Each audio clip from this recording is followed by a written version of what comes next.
Nadreen इकराम, अफगानिस्तान की फिजा एक बार फिर बदलती नजर आ रही है। वो सरजमीन जो कभी जंग की खाक से उभरती थी आज फिर एक नए बहरान के दहाने पर खड़ी है, मगर इस बार दुश्मन बाहर से नहीं अंदर से उठ रहे हैं। तालिबान की गवर्नमेंट जो चंद साल पहले नाकाबिल तस्खीर समझी जाती थी, अब दबाव के ऐसे दायरे में आ चुकी जहां हर डायरेक्शन से खतरे की घंटी बज रही है। अंदरूनी बगावत, बैरूनी दबाव और सफारती तन्हाई सब एक साथ।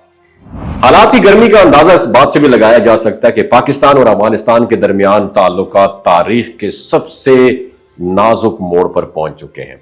चंद रोज कबल पाकिस्तान की एक फजाई कार्रवाई ने अफगानी तालिबान हुकूमत को हिला के रख दिया और यह कार्रवाई बज़ाहिर दहशतगर्दी के खिलाफ थी, मगर दर हकीकत उसने दोनों ममालिक के दरमियान खामोश जंग को आया कर दिया।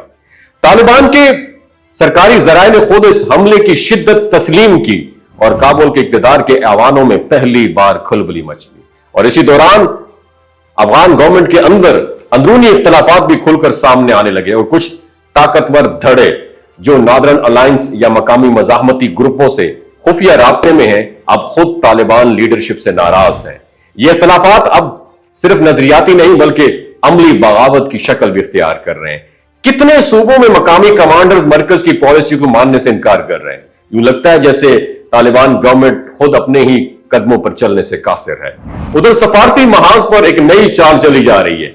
कतर में खुफिया मुज़ाकरात की खबरें शिद्दत से गर्दिश कर रही हैं, जहां पाकिस्तान, कतर और तालिबान नुमाइंदे जो है उनके दरमियान एक खामोश मुलाकात मुतवक्के है। अरब जराए के मुताबिक सऊदी अरब ने बराह रास्त मुदाखलत करते हुए कतर को कहा कि तालिबान को समझाया जाए, क्योंकि उन्होंने दोबारा दहशतगर्दी या इलाकाई मुदाखलत का रास्ता इख्तियार किया तो अरब दुनिया भी उनके खिलाफ सफ़े आरा हो जाएगी।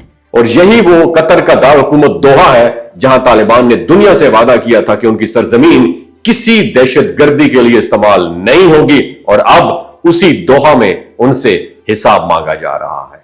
दूसरी तरफ चाइना और सऊदी अरब दोनों ने पाकिस्तान के मौक़िफ़ की हमायत में बयानात दिए। सऊदी अरब ने तो यहां तक कह दिया कि तालिबान अगर खित्ते में अदम इस्तेहकाम पैदा करेंगे तो अरब दुनिया खामोश नहीं रहेगी। और यह जुमला तालिबान के लिए एक वाज़े जो है पैगाम है।